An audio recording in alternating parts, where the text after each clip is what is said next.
Les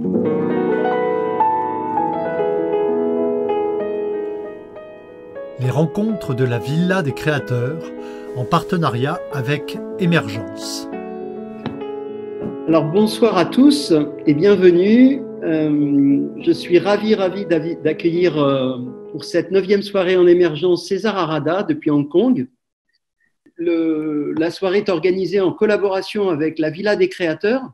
La bonne nouvelle, c'est que la Villa des créateurs a réouvert. Elle a même un programme de prévu. Et donc, pour cette soirée, alors, juste pour ceux qui ne connaissent pas Émergence, il y en a peut-être ici, je voulais juste rappeler aussi qu'il s'agit d'un blog. Il s'agit d'un blog que j'alimente tous les jours. Et le blog a pour vocation de montrer, de mettre en lumière des petites pousses qui ont besoin d'amour pour réaliser leur potentiel. C'est la définition du mot émergence. Voilà, le format de la soirée ce soir. Donc, César va simplement nous présenter un certain nombre de sujets qui lui tiennent à cœur, en sachant qu'aujourd'hui, on va peut-être un tout petit peu parler de la situation particulière de Hong Kong, mais ce n'est pas l'enjeu principal. Et ensuite, on aura beaucoup d'interactions, de questions en petits groupes même, puisqu'on va avoir la chance de travailler en petits groupes, je crois. César nous a préparé ça. On se connaît, nous, depuis à peu près 8-9 ans, je crois. Je t'avais rencontré la première fois dans Paris où tu faisais une présentation du projet Protéi, je crois, à l'école, dans une école d'architecture. Et tes parents étaient là, d'ailleurs. Et puis après, on s'est revus et puis on a eu pas mal d'occasions de se revoir, soit dans certains réseaux ou autres. Et c'est toujours une joie pour moi de t'avoir. Donc, sur ce, voilà, les gens continuent à arriver. Je te laisse la parole. Ils n'auront rien raté d'essentiel. Merci beaucoup. J'ai préparé une présentation à peu près de 20 minutes. Ça va être très dense. Je vais présenter mon parcours et à travers ce parcours, je vais présenter des projets dans un ordre chronologique.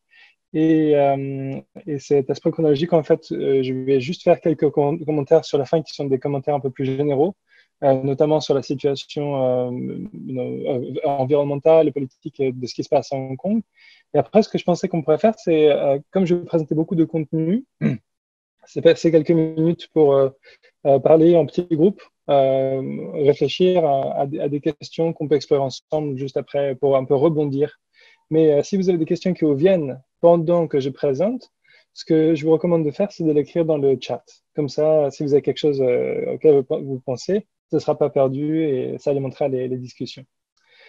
Alors, je partage mon écran et je préparais des visuels parce que je suis quelqu'un de très visuel. Alors, est-ce que vous voyez mon écran? Oui. Oui? Ok, super. Alors, quelques informations clés sur César. Je suis né en 1983 à Bayonne, grandi à Saint-Malo et vécu et puis dans le 11e. Ma mère est française, elle était dans l'informatique et le marketing. Mon père est japonais, il est sculpteur. Et j'ai un grand frère qui a 5 ans de plus que moi, qui était l'ancien chef des Jeunes Verts, la Souris Verte de Paris, et maintenant qui est un avocat, surtout sur les projets environnementaux dans un cabinet qui s'appelle Eversheds, c'est un cabinet international. Je suis à Hong Kong depuis 6 ans. Je me suis marié il y a 4 ans. On a un enfant de 3 ans et demi qui s'appelle Aster. Mes spécialités, c'est la robotique maritime. Je suis directeur d'une non-profit et d'une entreprise qui s'appelle Maker Bay, qui est une sorte de Fab Lab, un réseau de Fab Lab, qui est le plus grand réseau dans la région maintenant. Et j'enseigne à l'université à HKU, c'est une université à Hong Kong. Voilà, donc j'enseigne le design et c'est la première fois que l'université ouvre un département de design. Je suis le premier enseignant et donc ma responsabilité, c'est de faire grandir le département. Donc ça, c'est les faits, un CV très raccourci. Voilà, mon père et ma mère. Mon père est japonais, ma mère est française. C'est pour ça que j'ai l'air un peu turc ou iranien. C'est parce que voilà, les gènes sont de là-bas. Et comme Marc m'a demandé de parler d'abord de moi pour m'introduire, et ensuite parler de l'émergence à travers différents travaux que je fais, et ensuite le contexte plus général dans lequel on vit. Et voilà, donc l'idée aussi, c'est de de connecter à vous en tant que personne, connecter des thématiques plus larges. Mon parcours, je viens du domaine de l'art et maintenant je travaille de plus en plus dans l'ingénierie et dans les sciences et j'enseigne le design. Alors, donc, je suis né à Bayonne, grandi à Saint-Malo, puis Évry, et puis grandir surtout à Paris dans le 11e, donc changement de décor assez radical. Et je vais parler des premiers projets que j'ai fait en tant qu'assistant. En 2008, j'étudiais le design à Royal College à Londres. Et une des premières expériences que j'ai eues qui m'ont marqué, c'était d'être le chef de construction et aussi expérimentateur pour une bulle, en fait, qui est une architecture qu'on appelle parasite. Donc, j'étais accroché et avec un cathéter et une sonde anale. Et l'idée, c'est que tout ce que je produis, tout ce que mon corps produit, ça allait dans un système hydroponique. Et donc, je me nourrissais de ce système hydroponique pendant aussi longtemps que possible. C'était surtout pour faire juste une démonstration. Ça a duré juste 4 jours à Madrid. Et c'est devenu assez inconfortable d'être branché. Donc, ça, c'était le premier travail que j'ai fait en tant qu'assistant de Ousmane Haque et Natalie Jeremijenko. Mais rapidement, j'ai développé mes propres designs et j'ai proposé la construction d'un concept de station maritime internationale. L'idée, c'est d'avoir une sorte de plateforme flottante, une sorte de laboratoire qui soit sur l'eau, qui soit une sorte de micro, comme l'expérimentation que je vous ai montré avant. Mais l'idée, c'est est-ce qu'on peut habiter la mer? Et donc, j'ai développé avec un projet en open source et très rapidement, c'est devenu un projet d'équipe. Et on a commencé à prototyper différents modes de vie en mer avec différents systèmes. Un système de navigation qu'on appelle Instinctive Architecture. L'idée, c'est qu'on puisse déployer une architecture qui puisse grandir et se multiplier avec un système modulaire. Un système d'architecture qui peut s'adapter aux différentes saisons, aux différents types de temps. L'idée d'une architecture qui est propice à la bioaccumulation. Donc, au lieu de faire une sorte de ferme marine, aquacole, avec des poissons, de l'algue, mais aussi de l'énergie du vent, de l'énergie solaire. Et l'idée, c'est de faire l'inverse des bateaux qui ont tendance à polluer et à essayer de repousser la vie. L'idée, c'est de devenir une sorte ce qu'on utilise en pêche, on appelle ça un dispositif accumulateur de poissons. C'est un terme technique qu'on utilise à l'Ifremer pour amener les poissons. Donc, c'était une idée qui était juste à l'état de concept, mais on l'a prototypé à petite échelle.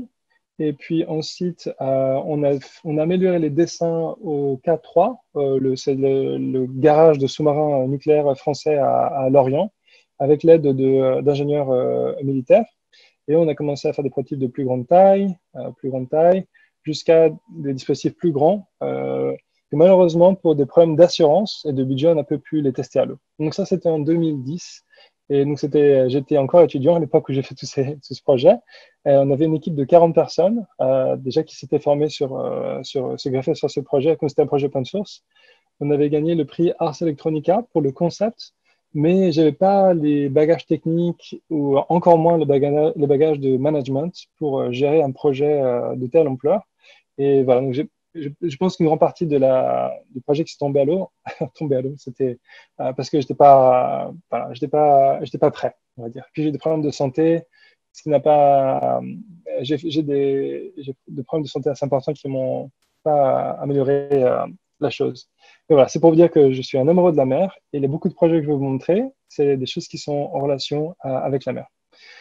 Après cet échec de 2010, j'ai voulu apprendre. Donc, au lieu de faire mes propres projets, je me suis dit, je veux aller aider des gens qui font des choses qui sont très différentes de ce que je fais moi, et je veux juste assister des gens que j'admire et apprendre. Donc, je suis décidé d'aller là où je ne suis jamais allé pour faire un travail que j'ai jamais fait, mais que je sentais que je pourrais apprendre beaucoup de choses.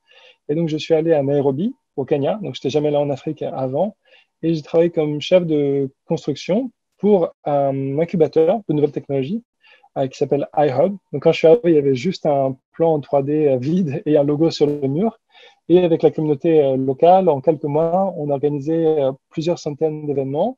On a créé un forum pour que les gens locaux à Nairobi puissent trouver du travail dans la nouvelle industrie technologie. Et voilà, donc c'était devenu très rapidement très gros. On a eu la visite de Mark Zuckerberg, etc., et d'autres millionnaires qui sont intéressés d'investir en Afrique. Et voilà, c'est un projet qui était très, très excitant. Et pendant ce temps-là, après la construction, j'étais très excité de construire cette communauté, mais une catastrophe se passait de l'autre côté de la Terre. En 2010, peut-être vous vous rappelez, il y a eu la marée noire dans le golfe du Mexique. Et étant un amoureux de la mer, j'étais extrêmement triste de voir ce qui se passait. Et il se trouve qu'une des sociétés qui était dans notre incubateur, qui s'appelait Ushahidi, était une start-up qui collecte des informations sur que les personnes, n'importe qui a un téléphone peut faire des photos, les monter sur Internet et contribuer à une carte géographique de ce qui se passe en fait en temps réel. Et il se trouve qu'une toute petite non-profit de 5 personnes dans le golfe du Mexique ont décidé de déployer notre application, Ushahidi. Et cette application a été déployée et très rapidement, on a eu des dizaines de milliers de rapports. Des gens dans le golfe du Mexique qui souffraient de cette marée noire. Soudain, ils utilisaient notre application et on recevait beaucoup d'informations. Et comme ce n'était pas des informations filtrées, on a reçu plus d'informations à un moment que même les Coast Guard, que les gardes côtiers. Parce qu'on ne filtre pas. C'est-à-dire on est un agrégateur d'informations, mais on n'a pas besoin de déployer notre propre fonds pour déployer tous ces gens. Et donc ça, c'était la première grande leçon, c'est la construction de communauté et la sagesse de la foule.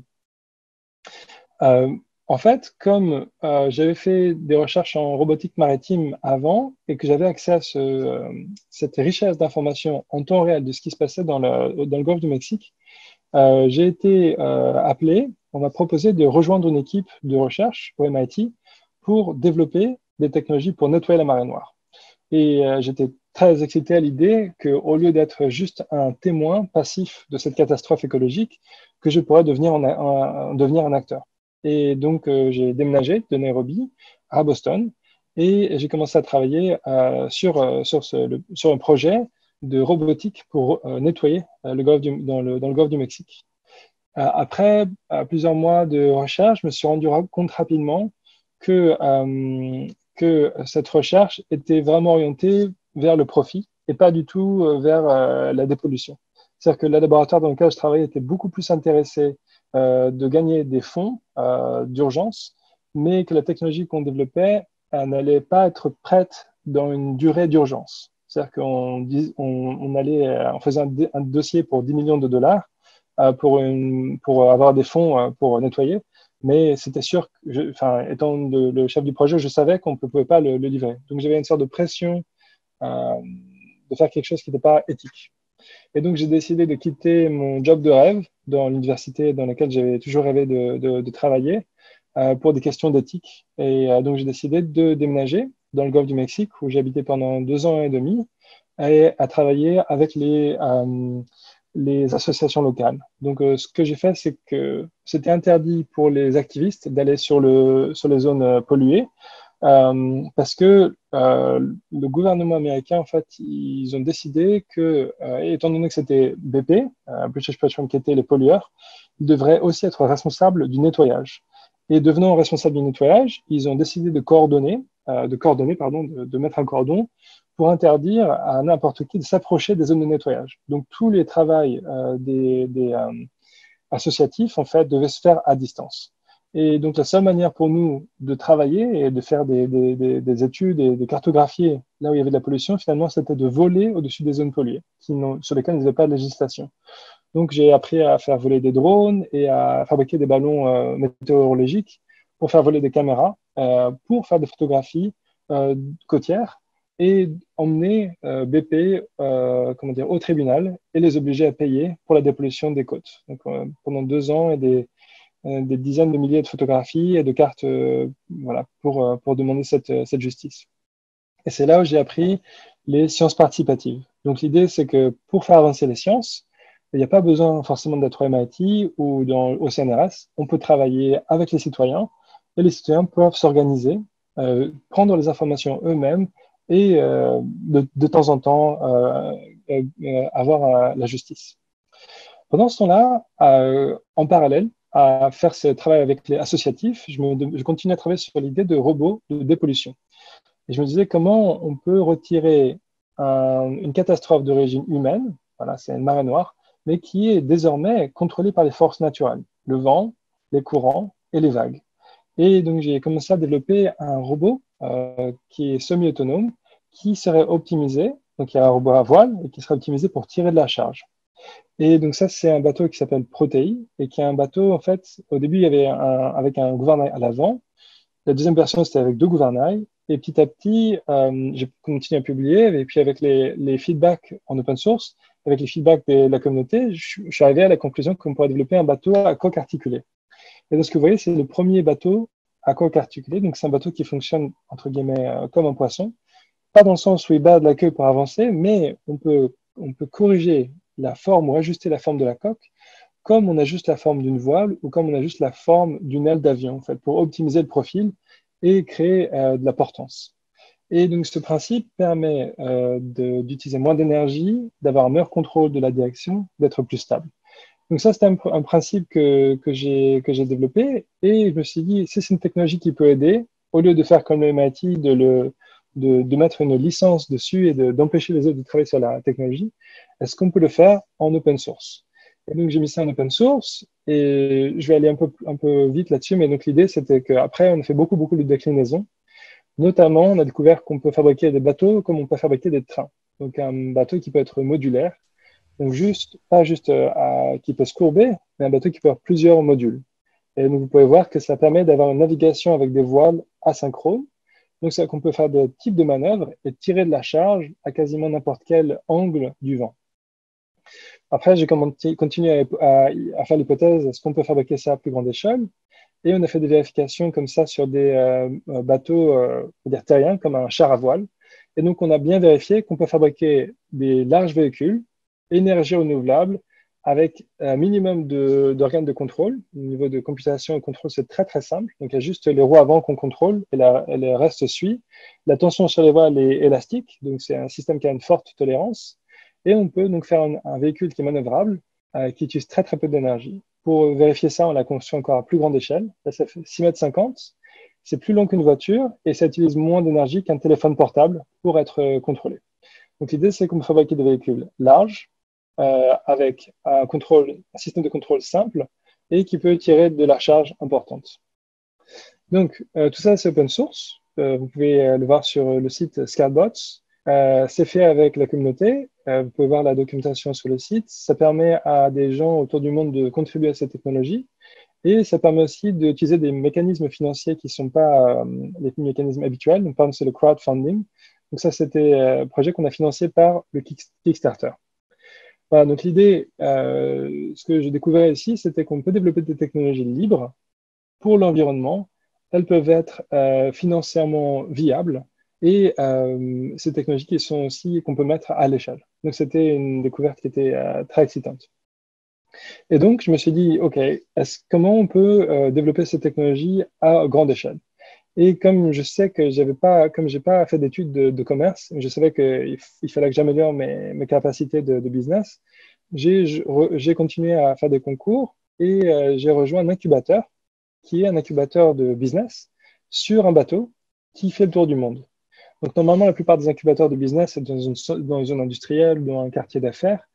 Mais là, il se trouvait que c'était un incubateur de business qui était hébergé par une université qui est flottante. C'est-à-dire que ce bateau, il y a 50 profs d'université dedans et 1000 élèves.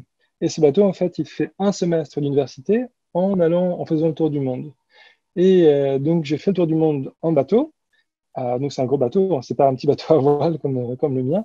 Mais ça m'a permis, dans chacun des points où vous voyez sur la carte, de m'arrêter et de tester mon bateau dans toutes ces zones géographiques, de développer le concept, de développer la communauté en allant autour du monde.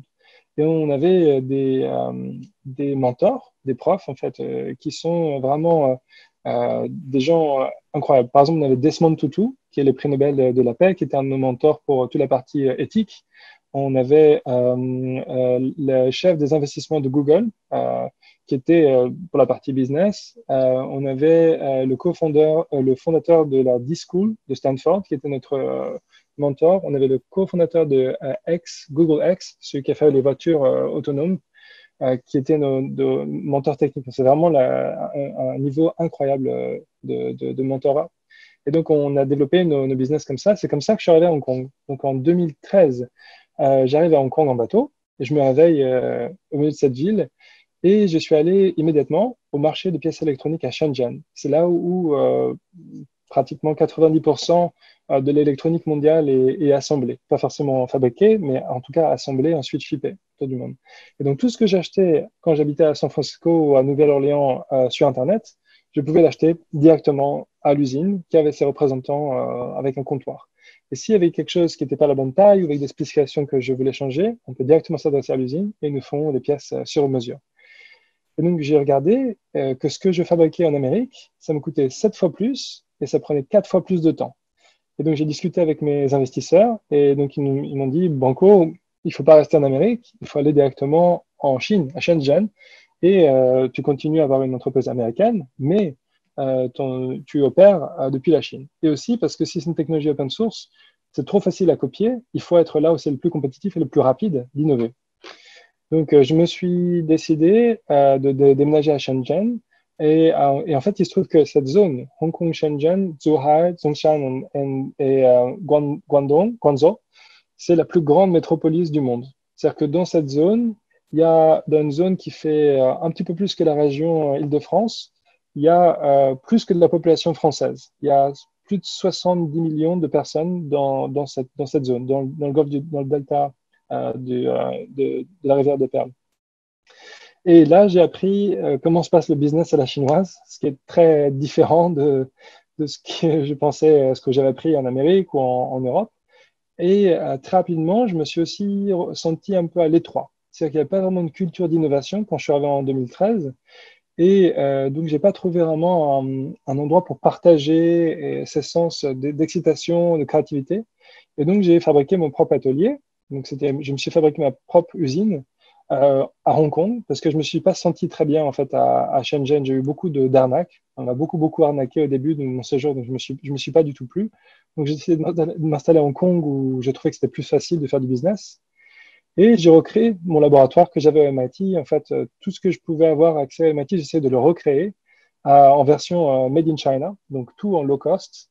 Et je me suis fabriqué ma petite usine où j'ai fabriqué mes robots voilà, en open hardware. Donc, j'ai commencé à distribuer mes robots et rapidement, j'ai commencé à avoir des commandes où j'avais besoin de plus d'espace. Et donc, je me suis dit, bon, j'ai besoin de plus d'espace. J'ai trouvé que le gouvernement pouvait nous donner de l'argent, mais qu'il y avait beaucoup d'obligations et que ce n'était pas flexible et qu'ils n'avaient certainement pas de culture d'innovation, malheureusement. Donc, je me suis dit, bon, quand j'étais en Amérique et dans les Fab Labs en Angleterre, il y avait vraiment cette culture de partage. Et je me suis dit, bon, peut-être je peux trouver un atelier grand et créer cette culture de partage. Et donc, je me suis dit, mais les loyers à Hong Kong sont les loyers les plus chers du monde. Habiter à Hong Kong, c'est beaucoup plus cher d'habiter à New York. C'est plusieurs fois plus cher que d'habiter à Paris. C'est le plus cher du monde au niveau du mètre carré. Et donc, je me suis dit, bah, pour tous les artisans, tous les architectes, tous les designers de mode, ils sont dans le même problème que moi. Ils n'ont pas d'espace parce que c'est trop cher. Donc, comment on peut partager un espace, des machines et s'en sortir, quoi, se supporter les uns les autres. Donc, j'ai trouvé les bâtiments industriels les plus pourris possibles, en plus mauvais état possible, infestés de rats, de puces, etc. Et on a tout passé au Karcher, tout repeint. Et avec des volontaires, et surtout nous-mêmes, on a retapé tout l'espace en demandant le feedback à la communauté et en ayant beaucoup de volontaires qui nous sont venus nous aider à construire ce bâtiment.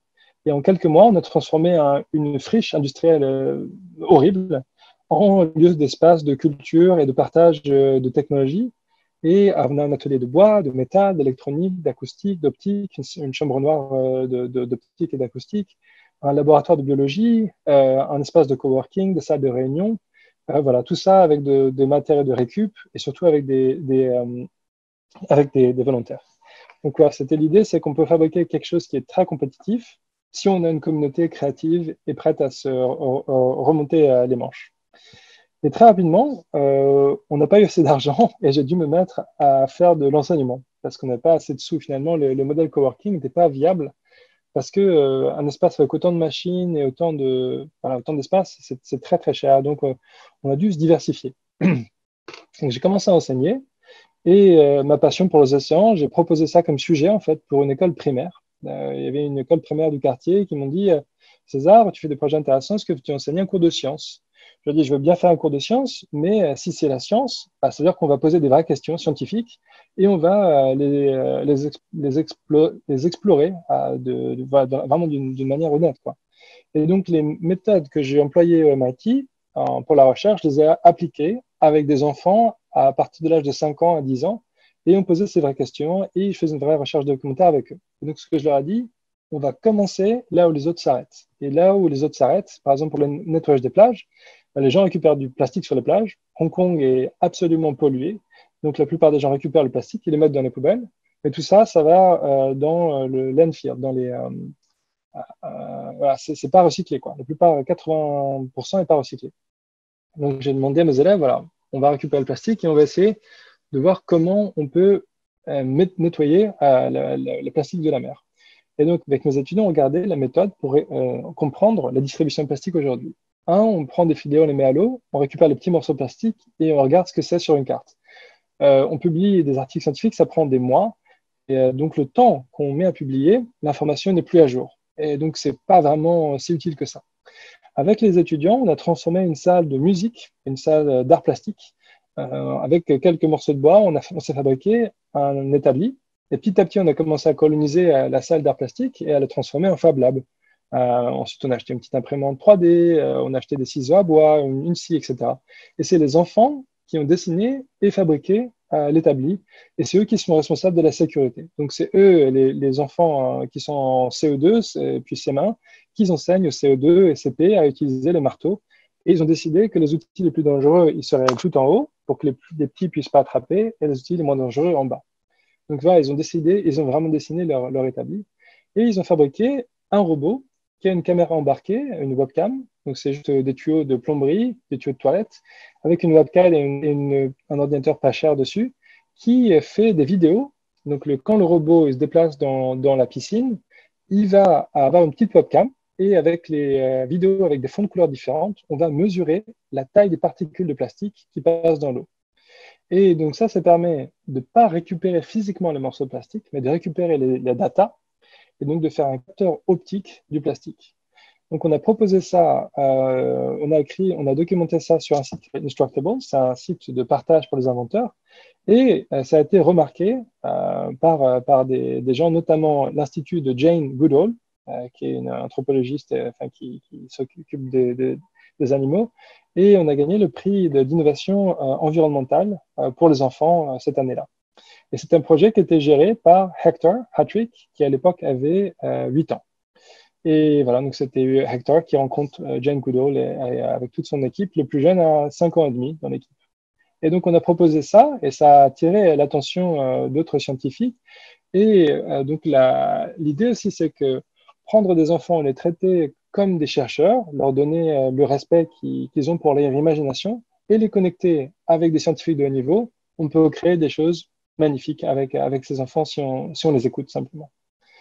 Et voilà, après, on a fait plein d'autres expériences. Je vais aller plus vite là-dessus. On a fabriqué le premier véhicule autonome électrique à Hong Kong. Donc, on a fait des stages d'été. On avait des étudiants en ingénierie. Donc, on a fait fabriquer des véhicules électriques à partir de zéro. Donc, ça, c'est notre véhicule. Je vais aller plus vite là-dessus parce que j'ai d'autres choses sur lesquelles je vais vous présenter. Mais on a fabriqué le premier véhicule autonome à Hong Kong. Donc, c'est un véhicule qui n'a pas de devant, pas de derrière. Il n'y a pas de volant, pas de siège, pas de ceinture de sécurité. C'est un véhicule en fait qui reconnaît votre visage, qui vous laisse rentrer. Vous pouvez vous allonger dedans et dormir dedans. Vous pouvez manger, vous pouvez faire ce que vous voulez. Et il regarde dans votre calendrier, vous donne une commande vocale et ce véhicule vous emmène là où vous voulez. Alors, c'est un véhicule qui est dangereux aujourd'hui, c'est juste un prototype. Mais l'idée, c'est que quand on a un makerspace, on peut faire des choses petites comme des robots pour mesurer des choses environnementales. Mais on a un espace qui est modulaire et flexible, donc on peut fabriquer des très grandes choses, gros comme des grands bateaux ou des voitures complètes, quoi. Voilà. Je vais vous parler de projets qu'on fait en ce moment, qui est la cartographie des coraux. Donc peut-être que vous savez, mais les coraux sont vraiment en danger. D'ici la milieu du siècle, on prévoit d'en perdre 90%. Et d'ici la fin du siècle, qu'ils soient éteints. pour les coraux de surface. Hein. Les coraux de profondeur, ça sert encore pour un peu de temps, mais pour les coraux de surface, il y a un risque d'extinction à la fin du siècle. La meilleure manière d'étudier les coraux aujourd'hui, c'est le quadrat, un carré, et de prendre un morceau de plastique pour regarder la couleur. Et donc, on a des plongeurs qui vont plonger, regarder la taille. Et donc, avec des étudiants adolescents, on leur a demandé comment améliorer le système. Et un groupe d'adolescents ont proposé d'utiliser des lasers pour remplacer le quadrat. Et donc, ces étudiants ont proposé ça, et on a commencé à le prototyper en modifiant des outils de construction. On a fabriqué ces quadrats. Donc, on a projeté un carré pour mesurer à distance les coraux. Ça nous permet de ne pas avoir besoin de plonger, c'est-à-dire qu'on peut rester à la surface, faire des photographies. Et donc, on a testé notre prototype dans l'eau. Donc, on peut mesurer les coraux à distance. Et donc, on a fait ces tests-là et on a gagné des bourses. Et on a fabriqué des robots pour remplacer les plongeurs. Donc, ça, c'est notre prototype qu'on a fabriqué aux Philippines. Donc, ça, c'est un robot qui est fabriqué à partir de déchets qu'on a trouvés sur la plage. Donc, on a trouvé des morceaux de bambou, des bouteilles, des vieux morceaux de voitures, des chambres à air qu'on a coupés pour faire de la corde. On a amené l'électronique, hein, bien sûr, quand même, les moteurs. Mais avec cette machine, qui est en fait un drone marin, en fait, on peut naviguer, faire des milliers on navigue au-dessus des coraux, on fait des milliers de photos, et on assemble ensuite ces photos sur le réseau. On fait des cartes en très haute résolution en 2D, en 3D. Donc ça, c'était il y a 2 semaines. En ce moment, on est en train d'enseigner à une petite armée de jeunes étudiants à faire de l'intelligence artificielle pour identifier des coraux. Donc, on a une équipe de biologistes marines qui travaillent avec des jeunes et on les forme, les jeunes, à l'intelligence artificielle pour qu'ils nous taguent les images et qu'ils apprennent à programmer pour qu'on puisse reconnaître automatiquement tous ces coraux. Donc ça, c'était il y a 2 semaines à Hong Kong.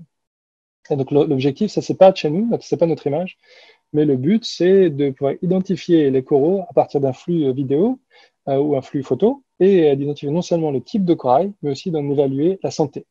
Et le problème aujourd'hui, c'est que la vitesse à laquelle on va identifier les coraux, ils seront morts avant qu'on n'ait pu même les cartographier. Donc, on espère que notre méthode peut accélérer dramatiquement la cartographie de ces coraux en vitesse, en précision et baisser le coût de manière exponentielle.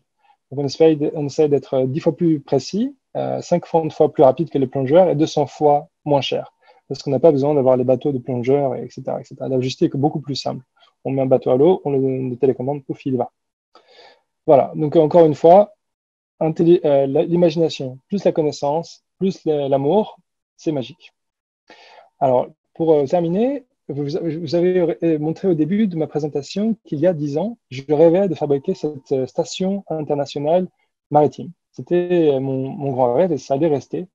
Et je suis enchanté parce que je trouve ici à Hong Kong en ce moment des supports gouvernementaux et académiques pour réaliser ce rêve. Et je vais vous montrer une vidéo. Depuis 3 mois, j'ai rejoint un groupe de recherche qui s'appelle ORA, Ocean Research Alliance. Donc, c'est tout nouveau. C'est un groupe de recherche avec 50 scientifiques. 25 sont sciences maritimes, donc biologistes marines ou océanographes, etc. Donc, c'est les disciplines, on va dire, traditionnelles de la science maritime.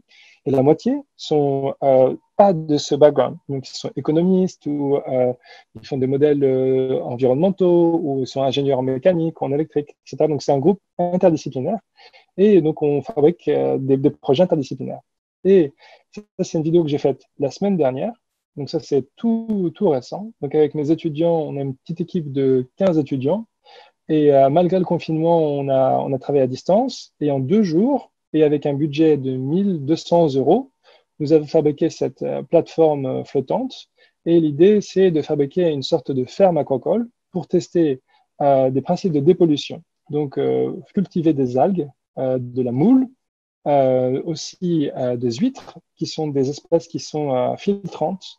Et l'idée à terme, c'est parce qu'en fait, à Hong Kong, donc tout est documenté sur GitHub, vous pouvez aller voir, tout est gratuit et libre d'accès. C'est parce qu'à Hong Kong, il y a 2 ans, il y a eu de terribles marées rouges qui ont empoisonné les poissons. On a eu, donc toute l'économie aquacole de Hong Kong quasiment a été tuée il y a 2 ans. Et donc, depuis 2 ans, il y a toutes ces fermes. On a des centaines de fermes flottantes à Hong Kong. Donc ça, c'est une vue de Hong Kong. C'est des fermes, tout ça, aquacoles, qui sont sur l'eau. Et depuis 2 ans, ils n'ont plus le droit de cultiver ces espèces. Donc, les gouvernements payent les pêcheurs pour ne plus cultiver ces espèces parce qu'ils ont peur que la pollution empoisonne les gens, en fait. C'est-à-dire qu'ils ne peuvent plus vendre le produit de leur production. Et donc, ce qu'on essaie de faire avec l'université, c'est de réagir rapidement et de retransformer, de reconvertir ces fermes aquacoles en centres de dépollution flottante. Donc, que toutes ces fermes que vous voyez ici soient, les pêcheurs en fait, soient payés pour un temps temporaire en fait, pour dépolluer. Et donc, le rêve de laboratoire flottant est en train de se faire. J'ai trouvé une partie des fonds déjà pour recommencer ces studios l'année prochaine. Et on a un intérêt du gouvernement central de Hong Kong et de l'Institut national des sciences de Beijing pour financer ce projet et les tester à plus grande échelle. Et notre bonne nouvelle, donc notre Maker Bay, l'organisation que je dirige, on vient de déménager récemment. Et donc ça, c'est notre nouveau siège social. C'est encore plus grand, qui a été ouvert aussi avec le zéro argent du gouvernement, mais bon, ils commencent à venir nous visiter. Donc, ils ont pas encore, on a reçu 0 subvention publique pour l'instant, malheureusement, mais ils commencent à s'intéresser à ce qu'on fait après 5 ans. Et voilà, on a un groupe très actif. Et ce quoi je suis très excité aussi, c'est que on commence à faire des projets aussi dans les écoles. Et on a ouvert 6 nouvelles branches. Donc maintenant, on a 8 branches de Maker Bay dans la région. Donc on a le plus gros réseau d'innovation et semi-scolaire. On commence à fabriquer en série, en fait, ce genre de bancs que je vous ai montré, des tabliers, on les fait en série. Et on est passé donc de 1 branche maintenant à 8 branches. Et à la fin de l'automne, nous allons produire le premier makerspace de Maker Bay à l'extérieur.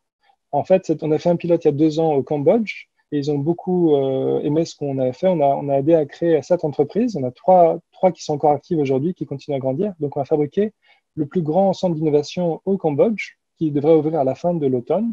Donc, c'est un nouveau bâtiment qui est en construction. Et ça, c'est le plan que j'ai envoyé ce soir après cette réunion. Donc, on est en train de dessiner les plans et les prochaines étapes, c'est de créer des programmes éducatifs pour eux. Donc, le premier vertical, ce serait innovation en agriculture.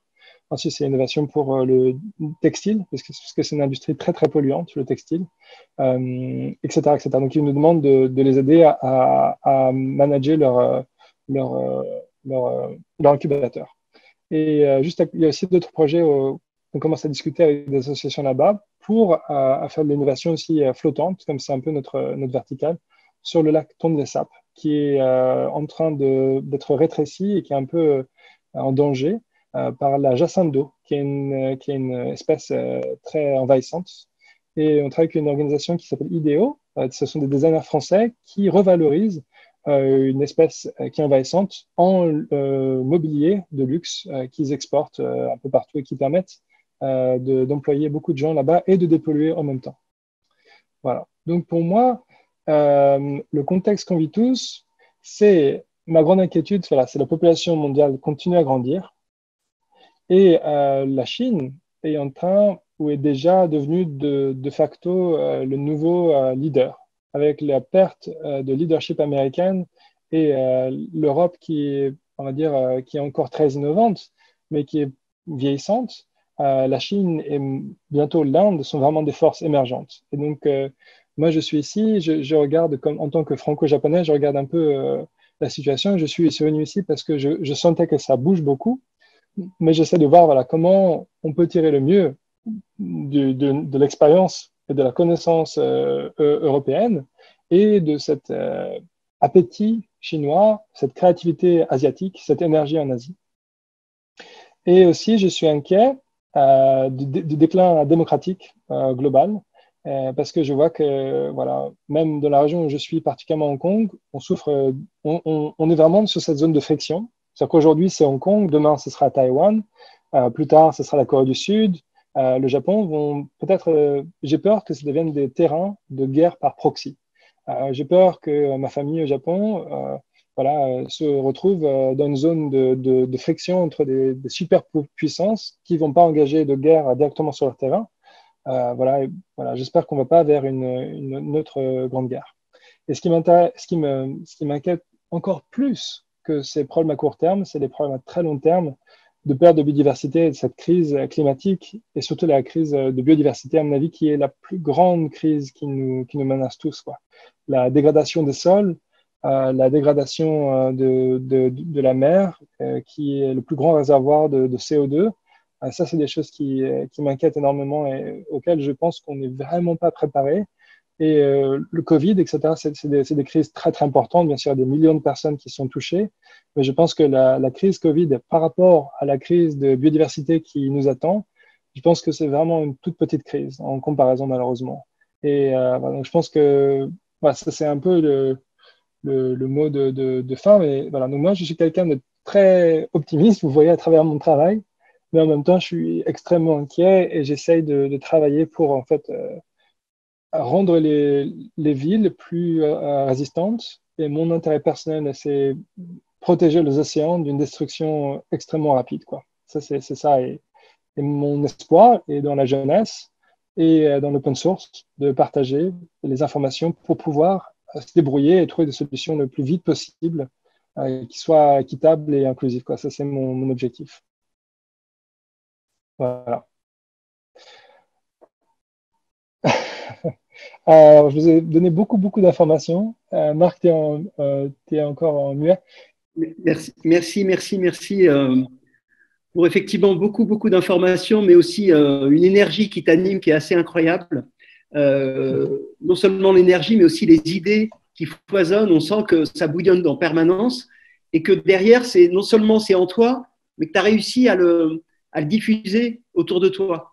Et moi, ce qui m'a beaucoup touché, c'est la question de l'éducation. Et à mon avis, la vraie solution aujourd'hui, elle passe par ça forcément. Elle passe par le fait de mettre en tant qu'acteur tous ces enfants, ces adolescents.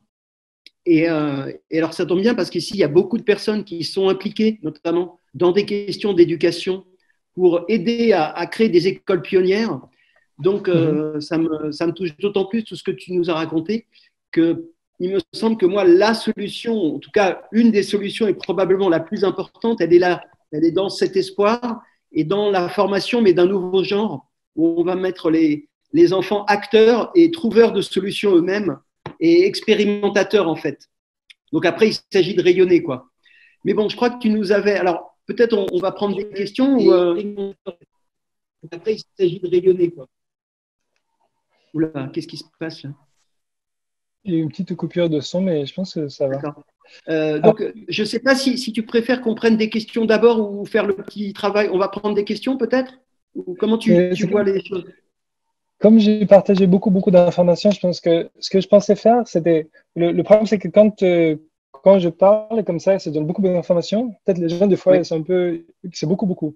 Et donc, ce que j'aimerais vous proposer, c'est juste de faire des petits groupes, peut-être des groupes de 3 personnes, et de discuter, peut-être aussi critiquer. Par exemple, moi, je demande j'aime la critique, j'aime que les gens me mettent en porte-à-faux et qui trouvent les points faibles dans mon travail, parce que ça m'aide.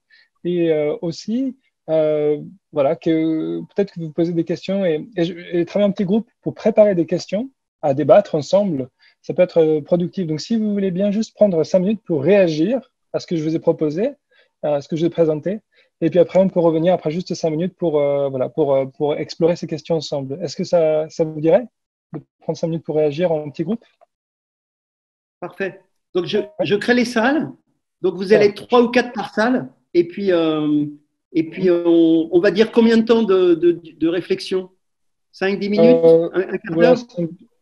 Peut-être 10 minutes maximum. Voilà. L'idée, c'est de produire des questions ou des critiques sur ce que j'ai présenté. Je ne suis pas un saint, je ne pense pas que j'ai apporté une solution parfaite.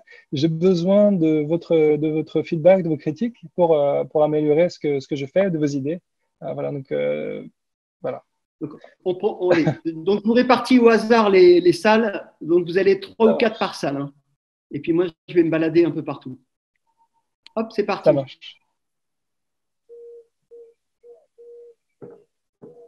Bon retour à tous en plénière. Alors, j'espère que vos réflexions ont été fructueuses et vos questions à César et vos suggestions et vos critiques aussi. Donc, je propose que y a quelqu'un qui prenne la parole, allez-y. Hein. Vous allumez votre micro, vous n'oubliez pas quand vous voulez parler. Et puis, comme on est en petit comité, en relativement petit comité, tout le monde va pouvoir s'exprimer. Donc, qui veut parler? Alors, merci beaucoup à vous de passer un moment avec nous. Merci beaucoup. J'ai allumé mon micro, donc je vais y aller. J'étais dans le groupe avec Monique et Jocelyne. On a eu des beaux échanges autour de ce qui nous a été présenté par toi, César, et par la vitalité avec laquelle tu as présenté ton parcours et des actes qui sont totalement cohérents. Tu parlais de Desmond Tutu et de la cohérence et de l'éthique entre les actes et l'éthique. Je pense que tu en as fait preuve au sein de ton parcours. Nous, ce qui nous a intéressé énormément comme question, c'est en fait, là, on a vu des petits groupes d'enfants, on a vu sur un espace géographique qui est Hong Kong. Alors, tu as écorché un petit peu l'Europe, on a l'impression que tu penses que l'Europe est un continent un petit peu vieillissant. Bon, je dis quand même que la courbe de natalité étant ce qu'elle est, ça vieillit certes, mais enfin, ça se reproduit quand même un petit peu. Et la question, c'est en fait, comment s'aimer et comment faire que le travail que tu fais, que ce soit sur l'eau, j'imagine qu'on peut le transposer sur Terre, ou bien dans des étangs, dans des lacs, dans des rivières, hein, puisqu'il y a des choses qui se font là aussi. Comment est-ce qu'on pourrait s'aimer? Comment est-ce qu'on pourrait imaginer que des enfants de France et d'ailleurs puissent travailler sur les sujets que tu abordes? On a quelques idées, mais voilà, la question, on te la livre telle qu'elle. C'est une très bonne question et c'est une question que je me pose énormément pour pas que tous ces expérimentations soient entre guillemets en vain. Parce que c'est vrai que ce serait trop dommage d'avoir toutes ces idées puis que finalement elles ne maturent pas au point d'avoir un impact réel. Alors il y a deux, je dirais, il y a deux aspects. Déjà, le premier principe, à mon avis, de l'open source, c'est développer une technologie et ne pas devenir un goulot d'étranglement. C'est-à-dire comment on peut développer quelque chose qui peut avoir une application non profit et aussi profitable et qu'on peut mettre à l'échelle. La deuxième chose, c'est à mon avis, ces questions écologiques et ces questions innovantes, à mon avis, si on veut qu'elles deviennent vraiment, qu'on les mette à l'échelle, à mon avis, c'est important qu'elles aient aussi un modèle économique. Je pense que culturellement, en académie, par exemple, en universitaire ou chez les inventeurs, dans le milieu de l'open source, il y a une sorte de sacro-sainteté d'un modèle qui soit basé sur le volontariat. Mais je pense que c'est très important qu'on développe de plus en plus de solutions qui sont non seulement bonnes pour l'environnement, mais aussi qui sont économiquement viables.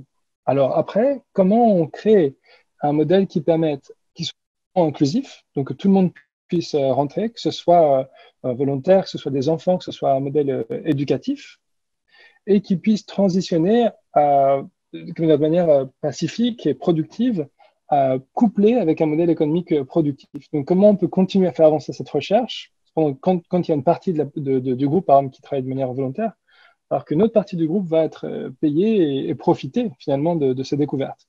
Et c'est cette jonction que j'essaie de trouver la solution. C'est par exemple le robot qui qui fait des cartes des récifs coralliens. C'est ce qu'on essaie de développer. Non seulement de développer une technologie open source comme un programme éducatif, et on essaie en même temps de faire une startup qui va vendre ces robots et faire de la cartographie en faisant du profit. Et je pense que si on arrive à démontrer que ces deux choses-là peuvent fonctionner ensemble et qu'il n'y a pas trop de jalousie et de friction dans le groupe, eh bien, je pense que c'est un modèle qui peut être répliqué à d'autres pratiques, d'autres espaces de recherche, éducation, entrepreneuriat à grande échelle. Et voilà, mais le problème, c'est pas devenir un goulot d'étranglement et faire un système que tout le monde puisse partager et venir à bord, en fait. C'est ça qui est difficile, c'est rester disponible et pas devenir un goulot d'étranglement, quoi. On doit accueillir les gens, leur expliquer le projet à chaque fois pour qu'ils puissent rentrer dedans, mais en même temps de s'occuper des gens qui sont alors, en forefront, quoi, à la recherche. C'est ça qui est difficile, c'est de faire ce pont.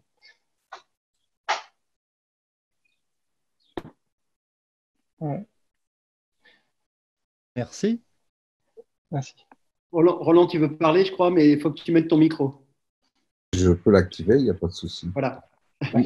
Oui, bon, d'abord, nous, on était en fait deux invités avec Victoria et on avait la chance d'avoir César avec nous que pour nous pendant 10 minutes, peut-être même, je ne sais pas. Voilà, donc c'était déjà une grande chance de pouvoir partager en petit cercle et de pouvoir échanger avec lui en direct.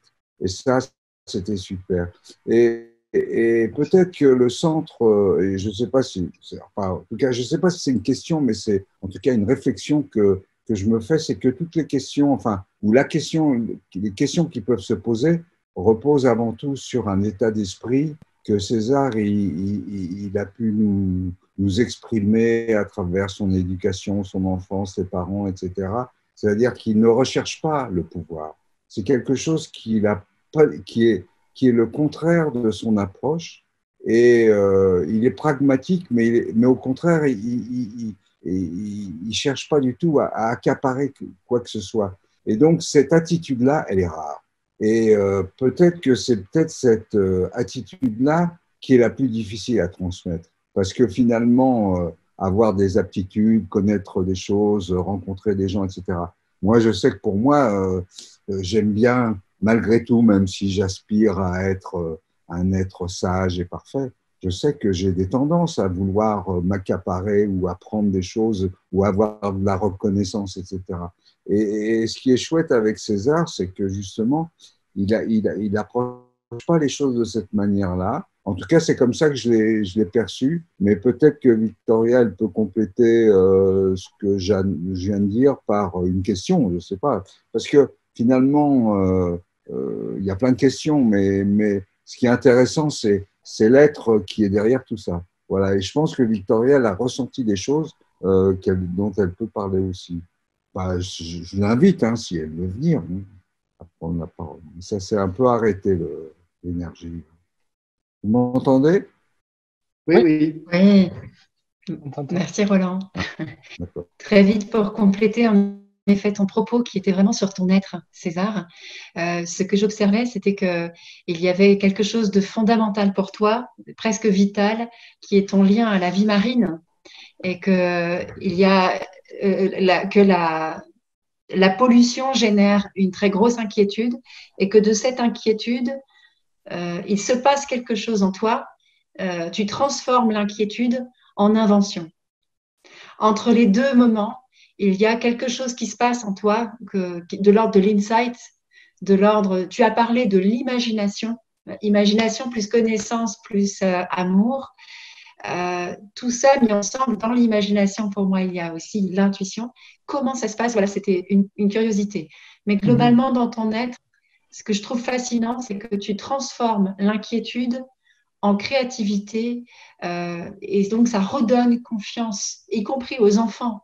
Tu leur donnes l'audace, tu leur montres un mode d'emploi, c'est-à-dire on peut partir d'un scandale et arriver à grandir en humanité et grandir pour sauver ce monde. Voilà, c'était mon complément, Roland, sur effectivement la beauté de ton être, César. Merci beaucoup. Alors, si j'essaie de transformer ça en question, c'est qu'est-ce qui te pousse à pas avoir un état d'esprit de contrôle et d'accaparement? Et si je transforme toute ton observation, Victoria, c'est comment tu transformes l'anxiété ou l'inquiétude, pardon, en créativité? Alors, je vais essayer de répondre à ces questions que j'ai reformulées. Euh, alors, en fait, je pense que les deux sont tellement liés, je vais essayer de répondre en même temps. Alors, pour moi, en fait, c'est quelque chose je pense que ça remonte à ce que mon père, en fait, est japonais d'origine japonais et shinto. C'est-à-dire que dans la religion shinto, on croit que les éléments naturels sont des dieux. C'est pas comme une religion monothéiste, comment dire, musulman ou judaïsme ou chrétien où on a un dieu tout en haut et c'est pas non plus une sorte de mythologie où on a des milliers de dieux pour les Shinto. Tous les éléments autour de eux sont vivants et sont dieux.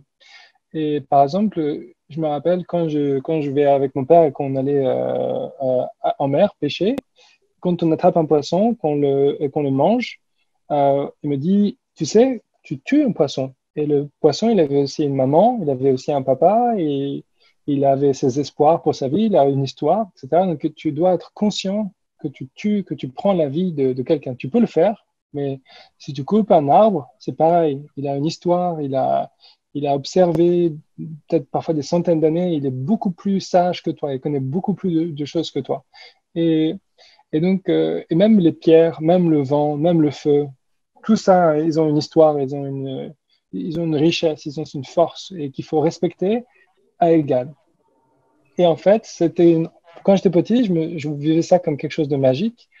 Mais quand je suis devenu adolescent et que j'ai vu des choses qui m'ont beaucoup choqué sur la destruction de l'environnement, et en fait, cet apprentissage, qui était un apprentissage animiste, est ressorti avec une énorme puissance que j'aurais pas pu anticiper. Quand j'ai vu les marées noires de l'Erika en Bretagne, j'ai ressenti la même sensation que quand j'ai vu mon grand frère qui se fait agresser, qui se fait tabasser par les racailles. J'ai senti la même chose que si on attaque l'environnement, c'est comme si on attaque ma famille. J'ai vraiment senti ça comme ma famille. Et je regardais les poissons morts et je sentais que c'est comme s'ils avaient tué un membre de ma famille. Je me sentais vraiment en colère. Je me sentais presque prêt à faire quelque chose de criminel parce que je trouvais que c'était tellement injuste, que c'était incalculable le sentiment d'injustice. Je me sentais que j'avais le droit presque de me venger. Et je me suis dit, c'est pas possible d'être dans cet esprit-là, parce que si je garde ça, je vais exploser et je vais faire beaucoup de choses qui sont pas acceptables dans la morale. Si je vais avec l'éthique naturelle, où je fais la justice naturelle, je vais faire beaucoup de choses que la société humaine ne peut pas accepter.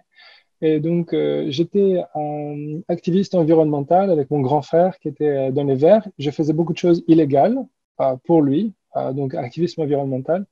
Et après avoir passé pas mal de nuits au commissariat ou parfois des petits séjours en prison, j'ai compris que si je continue à faire ça, je ne peux pas le faire longtemps. C'est-à-dire que je vais me retrouver avec une famille brisée, sans argent, sans ressources, sans soutien, comme un activiste de première ligne, comme un héros, mais j'aurais rien changé, ou pas grand-chose, moins que ce que je pourrais si je travaillais comme une force de proposition, pas comme une force de...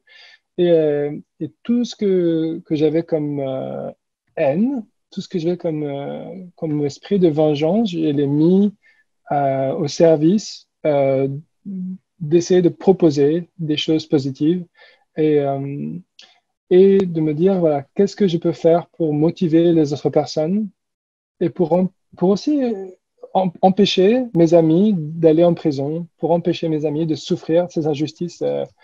Voilà. D'abord, c'est l'injustice environnementale. Pour moi, le grand tournant, c'était en 2010, quand je suis allé sur la marée noire dans le golfe du Mexique. J'étais un scientifique du MIT et j'ai rencontré des pêcheurs. Et les pêcheurs, il y en a un qui nous a emmenés sur la marée noire, il y en a un qui avait perdu ses deux jambes. Et il a perdu la première jambe dans le Katrina. Il a perdu la deuxième jambe en essayant de retravailler jour et nuit. Il a perdu sa jambe dans un treuil. Et il me disait que hier, un de son meilleur ami s'était suicidé parce qu'il avait perdu l'érection 2 mois avant, sa femme était partie, sa famille était brisée. Et il me disait que lui, son dernière chance, son dernier travail qu'il pouvait faire, c'était de travailler sur la marée noire parce qu'il ne pouvait plus pêcher. Et donc, tous ces problèmes environnementaux, ce n'est pas que des problèmes environnementaux. Ça détruit les tissus sociaux, ça détruit tout. Et donc, pour moi, c'est très important de me plonger dans cette injustice, ça me redonne l'énergie de retravailler avec les enfants, de travailler avec donc pour moi, c'est comme ça que euh, je transforme cette énergie de haine, de, de, de vengeance en esprit d'espoir et de partage. Je dois le transformer, sinon c'est pas tenable. Je peux pas fonctionner. Merci. Moi, j'ai beaucoup de questions, mais je préfère qu'il y ait d'autres personnes qui s'expriment parce que sinon, j'ai des questions, des suggestions. Ah, Michel, vas-y. Merci César pour cette belle présentation. La première chose qu'on s'est dit, on était avec Valérie Lavandier et avec Mallory et Marie-Pierre. La première chose qu'on s'est dit, c'est waouh, waouh. C'est un truc de dingue, ce type-là. Ça n'était que du waouh. Ça, c'était la première réaction. Puis après, c'est pas de la critique que je vais dire, mais plutôt des questionnements que j'ai formulé un tout petit peu tout à l'heure en message à part à Marc en disant est-ce que tu crois qu'il dort parfois?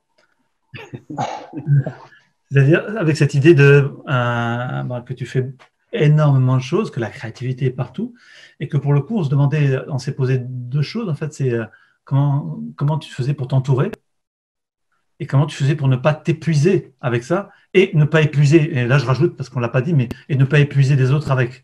Parce que c'est... Et puis, troisième question qui vient dans la foulée, c'est qu'est-ce que nous, mortels humains, simples, et déjà plutôt, ici dans les gens que je connais, en tout cas pour la plupart, des gens déjà plutôt en mouvement, quel pas supplémentaire on pouvait faire, quoi. Voilà, merci. Merci beaucoup. Ça m'est arrivé déjà plusieurs fois d'arriver à la phase d'épuisement. Et en ce faisant, la première version que je vous ai montrée de la plateforme flottante de la Station internationale océanique, c'était une énorme débâcle, quoi. On était 40, j'avais 23 ans, j'étais pas encore diplômé et je m'étais lancé dans le truc sans filet. Et donc, ça s'est vraiment cassé la gueule, quoi, vraiment bien, quoi, vraiment bien. Et donc, j'ai appris pas mal de ça. Puis, j'ai eu une parenthèse aussi où j'ai eu un investisseur pourri qui m'a mis vraiment dans les mauvais draps en 2011. J'ai pas parlé de ça, mais j'ai passé 6 mois SDF aussi, pareil, quoi. Je me suis vraiment, vraiment bien rétamé. Donc, j'ai eu 2 fois vraiment à l'âge adulte où j'ai vraiment raté et où j'ai mis pas mal de gens avec qui je travaillais dans l'embarras temporaire, mais quand même, j'étais pas fier, quoi. Et donc maintenant,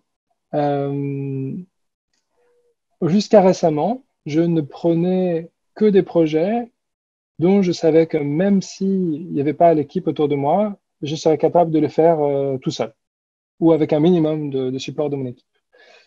Et c'est seulement récemment où on est devenu économiquement viable et on a pu faire monter les salaires des gens dans l'équipe, à rattraper les salaires du marché. Donc maintenant, on a rattrapé le marché. J'espère qu'on pourra payer les gens dans notre équipe maintenant plus que le marché. Et maintenant, j'ai ressenti une sorte de soulagement. OK, maintenant, je peux payer les gens un salaire qu'ils méritent. C'est-à-dire que par rapport au niveau d'éducation, par rapport au travail, au volume de travail qu'ils font, je peux les payer ce que le marché du travail peut leur offrir. Et donc, j'ai ressenti un grand soulagement de pouvoir maintenant sentir que je peux déléguer. Et donc, maintenant, on prend plus de projets qui sont plus dépendants de ma capacité, mais maintenant qui se reposent sur les capacités des gens sur qui, dans l'équipe, je sais qu'on peut compter, quoi, qui sont solides. Et ça, c'est un énorme soulagement. Et aussi, je commence à vieillir, comme tout le monde, et je sens que physiquement aussi que j'ai plus les mêmes capacités que quand j'étais étudiant à 19 ans, nuit blanche sur nuit blanche. Et c'est très récent, mais voilà, depuis 2-3 mois, j'ai décidé de prioriser mon sommeil et ma vie de couple et notre enfant, parce que je sentais que l'éducation de notre enfant a commencé à... Tout simplement parce que je n'étais pas assez présent, qu'il ne parle pas très bien français. Maintenant, il peut lire très bien le chinois. Il ne parle pas très bien français. Je sentais que je n'étais pas assez présent comme père. je sentais que je n'étais pas présent comme mari et je sentais que je n'étais pas assez présent à moi-même. Et donc, je me suis fait quelques promesses que pour l'instant, je tiens pas mal, de dormir au moins 6 heures, 7 heures par nuit. Pour moi, c'est un énorme progrès par rapport à avant, que je ne faisais pas du tout ça. Ça faisait plus de 15 ans que je dormais très, très peu. Maintenant, je dors plus. Et au début, ça me faisait vraiment chier, mais maintenant, je vois que je suis plus productif quand je suis réveillé. Et voilà, j'apprends à être plus discipliné. Et le plus difficile dans tout ça, c'est une question que vous avez posée, mais qui a été posée par Roland, c'est que je change de mode de mode de fonctionnement. Avant, je faisais beaucoup, beaucoup de projets très superficiels. Et je me rends compte, comme Roland me questionnait, c'est si on veut faire des projets qui ont un impact et pas juste faire quelque chose qui est flashy et qui est cool, et qu'il faut faire quelque chose qui vraiment qui dure, bah, et ça prend plus de temps. Et c'est très difficile pour moi parce que je suis un drogué de l'innovation. Pour moi, j'ai besoin de créer tout le temps. Mais maintenant, je dois apprendre à plus être addict, de venir avec de nouvelles idées. Et je dois canaliser mon inventivité pour résoudre des problèmes sur des verticales moins nombreuses. Et pour moi, c'est très douloureux parce que c'est pas du tout ma nature. Mais je suis obligé de faire ça maintenant et voilà. Bon, je peux. Vas-y, Patrice, vas-y, Patrice. Ouais. Eh bien, je peux dire que, Marc, à propos de mon émission de pêcheur de perles, je crois que cette fois-ci, tu m'as donné un exemple de perles assez exceptionnelles et assez hors normes. Et vraiment, César, j'ai été très, très impressionné par ta vitalité, par ta force, par la puissance de ce que tu as dit. Et je suis encore plus dans le commentaire que tu viens de faire, dans la réponse que tu viens de faire. Parce que je trouve que tu fais preuve d'une authenticité et tu me sembles en ligne, c'est-à-dire qu'il n'y a pas ta tête qui part d'un côté, ton ventre qui part d'un autre, tu es une personne alignée. Et ça, je trouve que c'est très, très admirable et que c'est pour ça que tu arrives à produire avec autant d'apparente sérénité. Parce que tu sembles pas un mec hyper stressé, sur les nerfs, etc. Tu es souriant, cool, le visage assez rond, pas émacié par le stress et par le... Bon, bravo. Et ma question, celle que j'ai exprimée tout à l'heure dans le petit groupe où nous étions, c'était, moi, ma question, c'est qu'un bonhomme comme toi, je suis sûr que tous les chefs d'entreprise te font la danse du ventre pour te prendre dans leur équipe. J'imagine que, et je me dis comment fait-il pour résister au chant des sirènes du pouvoir, c'est la question qu'a posée Roland tout à l'heure, au chant des sirènes du fric, au chant des sirènes d'une certaine reconnaissance sociale, d'une certaine starification, etc., à laquelle tu pourrais tout à fait prétendre. Et je pense que tu as donné quelques éléments, mais est-ce que tu peux en dire plus? Merci beaucoup.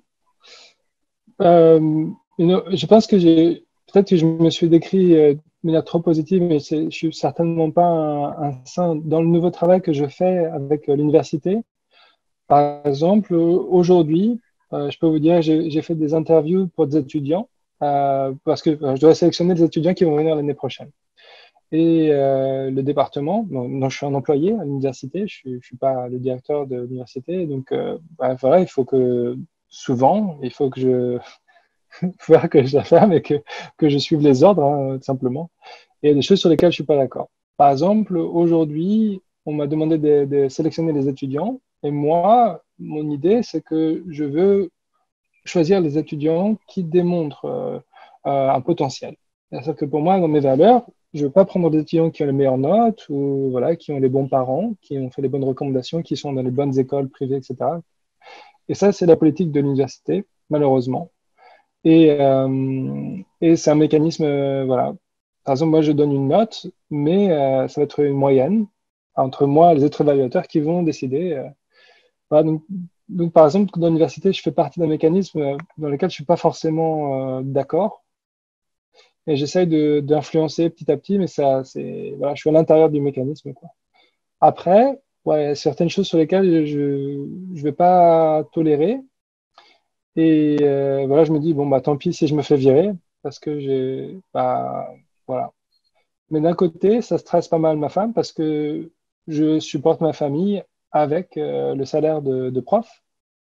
Euh, donc, voilà, il y a certains terrains où je peux faire des décisions ou dans lesquels je suis 100% aligné, et d'autres terrains sur lesquels je suis pas aligné, mais j'essaie de tirer vers la direction éthique, quoi. C'est-à-dire que malheureusement, je peux pas contrôler tous les projets sur lesquels je participe. Et donc, dans quel cas, si je participe, j'essaie d'influencer humblement, et si je dois fermer ma gueule, bah, je le fais, même si je suis pas toujours d'accord. Et avant, je le faisais pas. Avant, voilà, je gueulais. Mais maintenant, il faut que je ramène mon salaire à la maison, que je mette à manger sur la table. Et je vois que je suis un peu plus calme depuis que j'ai un enfant. Si je suis pas aussi virulent parce que je fais un peu plus gaffe quand même. J'essaie d'influencer, mais j'essaie de le faire de manière indirecte, et je me dis, voilà, je vais prendre mon temps pour faire ce changement parce que je change pas une institution du jour au lendemain. Et voilà. Donc, je pense que j'ai fait plus de compromis maintenant que je faisais avant. Peut-être que, je sais pas si je suis devenu plus sage ou si j'ai perdu un peu de mon coupant. Je sais pas. Je suis pas sûr. Est-ce que je suis en train de glisser vers moins d'éthique? Je sais pas. Je sais pas. Merci. Merci. Il y a d'autres questions, remarques? Mais qu'est-ce que vous en pensez? Est-ce qu'il faut, à quel moment on ne doit pas contester et rentrer dans le rang? À votre avis, à quel moment, quel genre de combat valent-il, quel combat valent-il l'appel d'être combattu, à votre avis? Parce que j'ai pas de réponse à ça. Quel combat vaut la peine de risquer de transgresser son éthique? En fait, c'est ça le truc. Parce que tu es dans un système où tu veux faire des choses, mais tout en respectant ton éthique, ce que tu as dit par rapport à la prison, aux manifestations, etc., etc. C'est-à-dire que profondément, je te perçois comme quelqu'un qui a des valeurs morales, un surmoi pour parler très, très important. D'accord? Ce surmoi qui vient par toute l'éducation, tu as parlé de ton père, etc., etc. Donc, il faut continuer.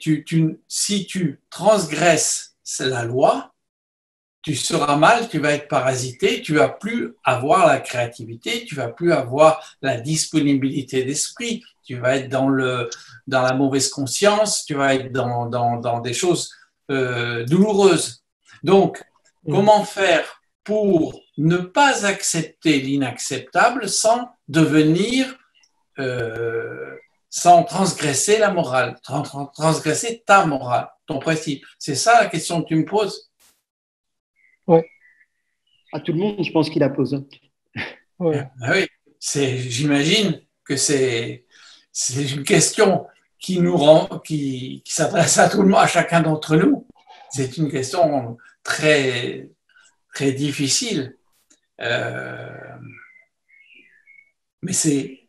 je tiens quand même à saluer que c'est la première fois que je vois un chef d'entreprise parler avec autant d'authenticité et de vérité en tant qu'homme des questions qu'il se pose sur le plan moral, sur le plan en tant que père de famille, en tant qu'époux, etc., etc. Je trouve que cette authenticité, elle est exceptionnelle. Et moi, je tiens à la saluer parce que je trouve ça remarquable. Et je pense que c'est là-dedans qu'il tire sa force. Et j'ai bien entendu, je me tais après, imagination plus connaissance plus amour, c'est magique. C'est la formule. Ouais, ça marche pas à Justement. 100%, et en général, mais c'est plaisant en tout cas. Le process, c'est plaisant. Le process est intéressant, oui. Oui, oui. Je vois que Sophie voudrait parler, elle a levé la main. Sophie en bas, Karadec. Sophie. Oui, Marc. Bonsoir à tous. Merci César pour ce magnifique témoignage. J'ai pas pu tout prendre malheureusement parce que j'étais un peu en retard. Donc je me ferai un plaisir de prendre le replay. Moi j'avais une question et tu y as répondu en partie à travers les questions. J'avais une question sur le passage à l'échelle. Parce que tu es vraiment un innovateur, on le voit dans ta démarche, tu l'as redit que c'était presque douloureux pour toi de résister à cet appel de l'innovation et l'innovation qui est multiple. Et vu les sujets que tu adresses, effectivement, il y a beaucoup de choses, il y a beaucoup de champs d'innovation. Comment aujourd'hui tu choisis tes sujets et tu choisis que réellement là il y aura un impact, et comment tu poses le cadre du passage à l'échelle dans le choix des sujets? Merci beaucoup pour cette question. En fait, l'organisation sur laquelle je passe le plus de temps aujourd'hui, c'est Makerbay. Makerbay, c'est l'espace en fait le Makerspace, le Fab Lab. Et je voulais pas créer cet espace. Je voulais avoir un espace dans lequel je pourrais travailler. Et je me suis retrouvé à devoir gérer le truc, la communauté. Et puis finalement, on n'avait pas assez d'argent. J'ai commencé à développer plein d'activités pour soutenir cette communauté. Et puis finalement, les activités qu'on a fait éducatives avec les enfants, le travail d'innovation, il a commencé à être assez profitable. Et puis finalement, on a dû embaucher des gens. Et puis le truc a grossi. Et puis là, on se retrouve maintenant à faire des projets à l'international, etc. Et c'était pas du tout mon objectif en fait. Je voulais faire de la robotique maritime. Je suis parti de San Francisco à Hong Kong pour fabriquer des robots. Et maintenant, je passe 80% de mon temps à faire des projets éducatifs. Et la raison pour laquelle je le fais, c'était accidentel, je voulais pas le faire, mais maintenant que je vois l'impact que ça a sur les jeunes, et je vois les entreprises qui commencent à se créer, de jeunes qu'on a formés, qui créent leur boîte et qui montent leur famille, qui trouvent des bons boulots dans des bonnes boîtes, etc. Ou qui ont juste changé leurs habitudes de tous les jours ou qui ont changé de discours politique ou qui ont simplement changé ce qu'ils mangent, enfin des petites choses, quoi. Et là, je me dis, ah ouais, quand même, ça vaut la peine. Et donc ça, je pense que c'est comme ça que j'ai pas choisi en fait. C'est un peu, ça arrive de manière accidentelle. Et maintenant, j'ai dans mes mains ce genre de moteur d'innovation qui est qui a beaucoup plus de valeur. Des fois, j'ai l'impression que ce que je pourrais créer moi. Et alors, j'ai un dilemme. Je me dis, bon, alors, comment je voulais avoir un impact avec mes super inventions, que je pense que c'est des inventions géniales, etc. Puis je me trouve avec des jeunes qui sont beaucoup plus géniaux que moi, qui sont beaucoup plus créatifs que moi, et qui ont 70 ans devant eux d'activités productives. Si je peux avoir une influence, au lieu de travailler tout seul et de faire mon invention que je pense est géniale, si je peux en aider 10 comme eux, qui sont beaucoup plus géniaux que moi et que je peux les aider maintenant, ben, j'ai 10 fois plus d'impact. Et si je peux en aider à 100, et si je peux en aider 1000, bah, finalement, mon invention que je pensais qu'elle est géniale, c'est un détail, quoi. Et je me dis, combien de personnes sont dans ma position de pouvoir aider d'autres personnes à avoir accès à toutes ces informations, avoir accès à cet outil, à cette communauté, à cet état d'esprit. Et donc, finalement, je me suis retrouvé accidentellement à aider les autres et à penser que aider les autres sera plus d'impact que faire moi-même. Pour l'entreprise, on a une méthode très simple. On a un tableau avec un X qui est impact et un Y qui est profit.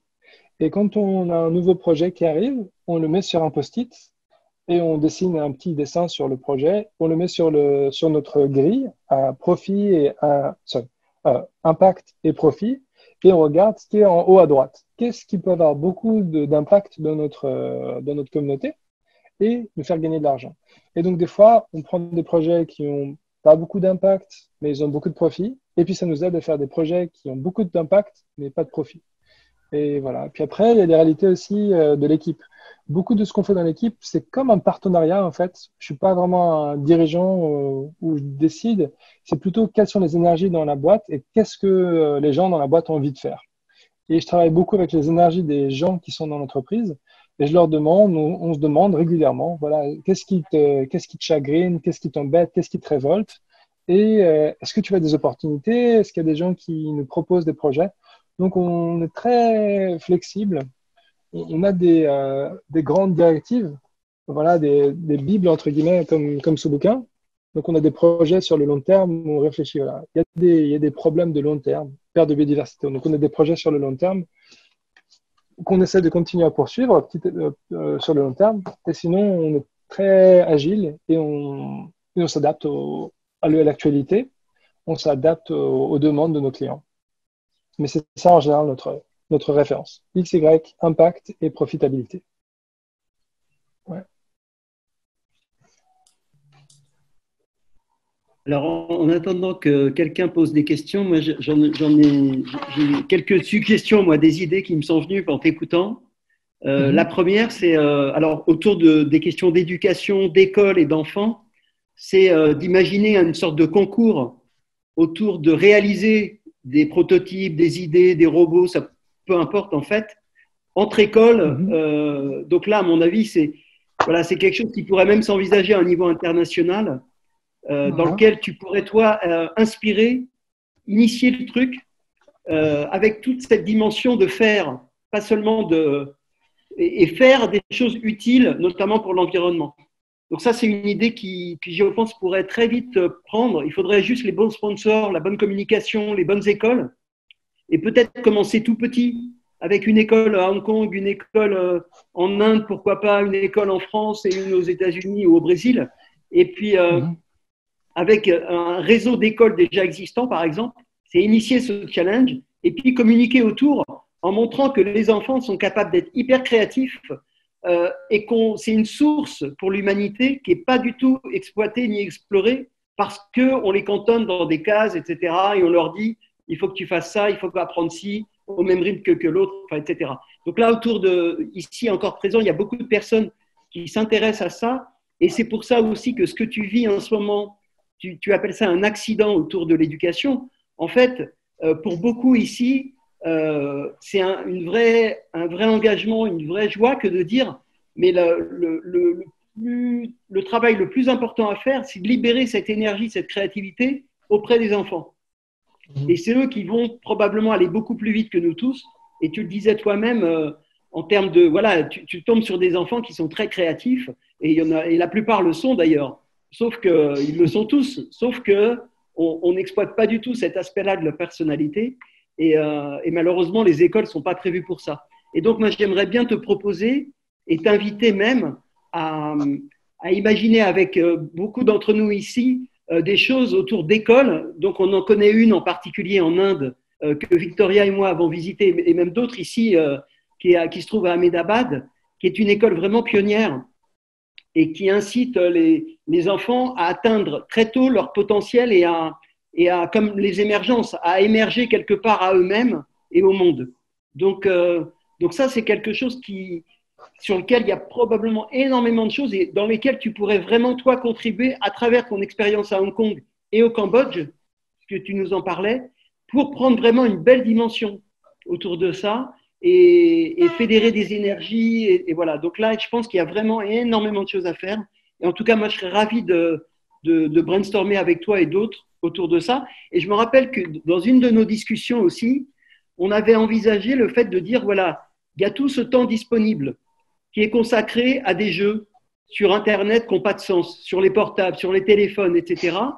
Est-ce qu'on ne peut pas imaginer un jeu utile dans lequel enfants, adultes et autres, en jouant sur leur téléphone, sur leurs ordi, puissent être utiles à l'environnement.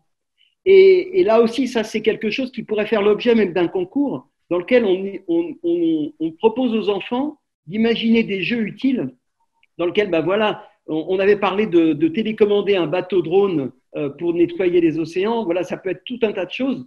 Et là, ça mériterait de faire une sorte de concours à l'international. Donc voilà quelques idées qui me sont venues en t'écoutant tout à l'heure.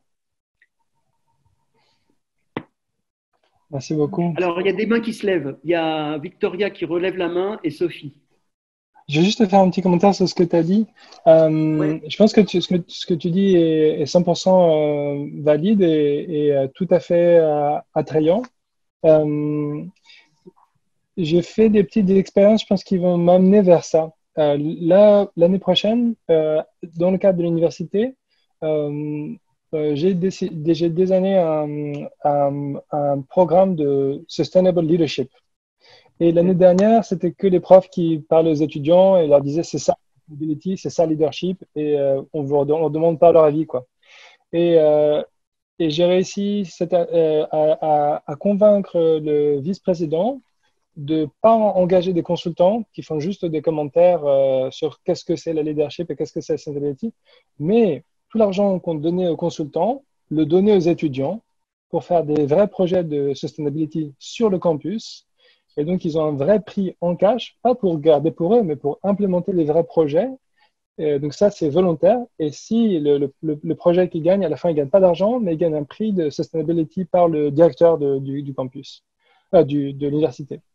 Et ça va être la première fois que je vais gérer une sorte de concours où il y a pas mal d'argent en jeu parce qu'il y a quand même 100 000 euros, je crois, en tout pour le budget, dont 50 000 qui sont juste pour implémenter ces projets. Donc, c'est quand même pas mal d'argent.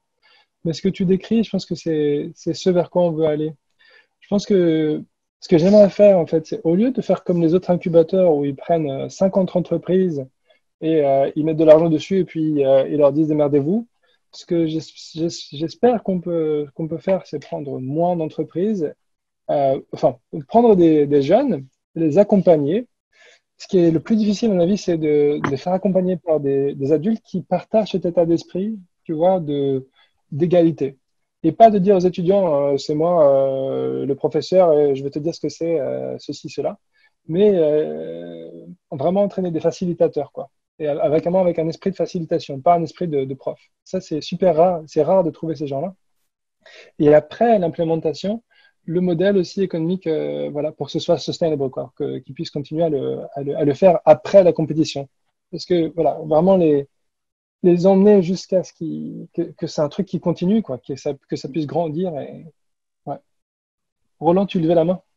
Alors, il y avait Victoria avant Roland. Il y avait Victoria et Sophie. C'est très rapide. C'est très rapide. C'est juste. C'est pour réagir à ce qu'il vient de dire. C'est ça. Non, ce que je me disais, c'est que si je peux me permettre, hein, Marc, non, la grande difficulté, c'est que mettre César à contribution au centre d'un projet, etc., alors qu'il est déjà au bord du burn-out, parce que c'est ce qui peut le guetter, et en tout cas, il s'est donné aussi du temps pour ne pas trop. Moi, ce que je me disais, c'est est-ce qu'on pourrait, nous, les gens à l'étranger, participer à ce que tu fais là-bas? C'est-à-dire, est-ce que nous, on peut être, comment dire, est-ce qu'on pourrait aider enfin, c'est une autre question, hein, c'est une autre manière d'appréhender les choses, c'est-à-dire, plutôt que toi, tu viennes vers nous à voyager partout, est-ce que nous, on pourrait aussi aller là-bas autrement? C'est une question, hein. Voilà, stop. Tout à fait. Il faut que j'apprenne à vous connaître plus pour penser et élaborer une collaboration. Et je serai très, très content de vous connaître tous plus. Peut-être à travers Marc, peut-être je peux apprendre à voir un peu différents types de profils, mais aussi apprendre quelles sont vos aspirations, qu'est-ce qui vous intéresse de faire, et aussi disponibilité ou voilà, ou les modalités, qu'est-ce qui vous intéresse de faire tout simplement, quoi.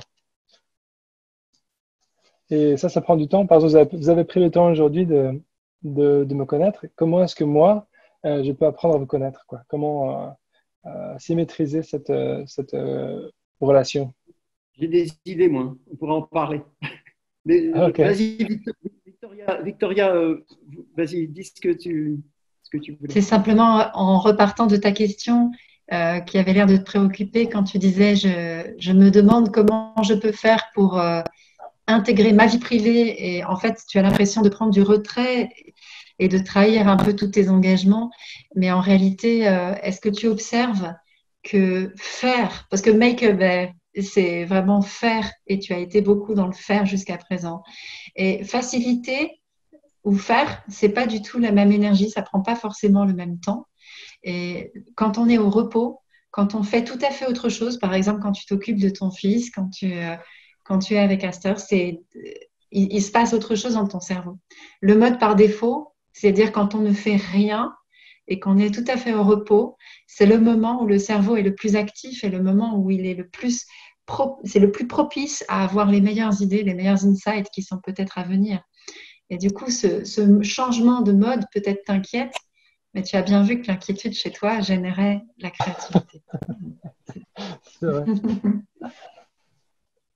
Alors, il y avait aussi Sophie et après Michel. Sophie, non, bah Sophie. J'avais baissé la main, mais juste je peux dire à César que j'habite au bord de l'océan, dans une ville où on travaille beaucoup, où la recherche et la technologie sont très présentes. Voilà, et oui, à Brest, tout à fait. Et il y a des très belles initiatives sur les écoles, justement, sur ces sujets-là, et avec un centre de recherche sur l'océanographie. Donc, on peut poursuivre l'échange. Avec plaisir. Avec Michel. plaisir. Oui, moi je voulais juste dire à César, merci d'abord pour tout ce que cette belle énergie que tu nous apportes. Dire que tu peux te faire confiance parce que quand moi j'entends quelqu'un qui dit, quand on parle de projet, je voudrais savoir qui vous êtes, vous les autres, et qui ne pense pas qu'à lui. Je trouve que déjà, tu as une immense sagesse et une immense intelligence du cœur. Et donc fais-toi confiance et les choses viendront comme elles doivent venir. Et la deuxième chose, c'est que je dois vous laisser et m'excuser de vous abandonner. Merci beaucoup. En tout cas, merci à Marc aussi. Et bonne soirée à tous, en tout cas. Merci beaucoup. Très gentil, merci beaucoup. Salut Michel. Salut.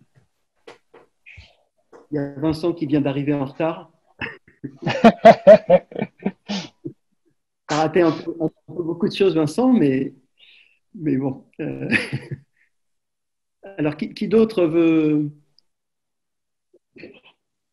poser des questions à César ou non? Je vois des questions. Oula, on n'entend rien. Comment gagner? Si, je vois la question, c'est comment quand je gagne ma vie. Alors, avant de bosser à l'université, avec Makerbay, c'était environ, on va dire, 30% de l'enseignement, 30% en louant l'espace, puis après, 30% en faisant du consulting et de la fabrication. Et à peu près 10% à côté, c'était tout ce que je faisais en travail de speaker. Donc, je bossais à l'extérieur en tant que consultant, grâce notamment à Marc qui m'a trouvé quelques opportunités. Merci. Donc ça, c'était avant. Maintenant que je suis aussi enseignant à l'université, maintenant, j'ai baissé mon salaire considérablement à Makerbay. Donc, même si je suis directeur, je ne suis plus du tout payé à ce niveau-là parce que je suis qu'à moitié du temps. En fait, je suis mi-temps à Makerbay. Et donc, ça m'a permis aussi d'augmenter les autres employés. Donc, ça, c'est super. Et maintenant, on va dire que c'est 70% de mes revenus personnels, ils viennent de l'université et 20% ou 30% viennent de Makerbay. Et presque plus maintenant de public speaking. Je fais très peu d'engagement. Puis surtout maintenant avec le coronavirus, je pense qu'être speaker pour des événements, je pense que ça va être petit pour un bout de temps. Ouais. Mais j'avais l'ambition d'être vraiment un entrepreneur à gagner d'argent en fabriquant des robots. Mais aujourd'hui, ça représente très peu de mon chiffre d'affaires personnel, peut-être moins de 5% annuel, la fabrication de robots. Maintenant, je fais beaucoup de projets éducatifs autour des robots et donc je considère que c'est plus de l'argent de l'éducation que de la robotique. Donc ça a pas mal changé. Avant, c'était 100% robotique. Avant Hong Kong.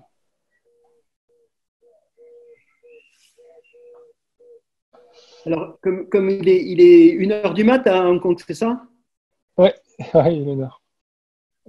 S'il y en a d'entre vous qui ont une dernière question pour César, avant qu'il tombe de sommeil et que tu puisses dormir au moins tes 6 heures cette nuit.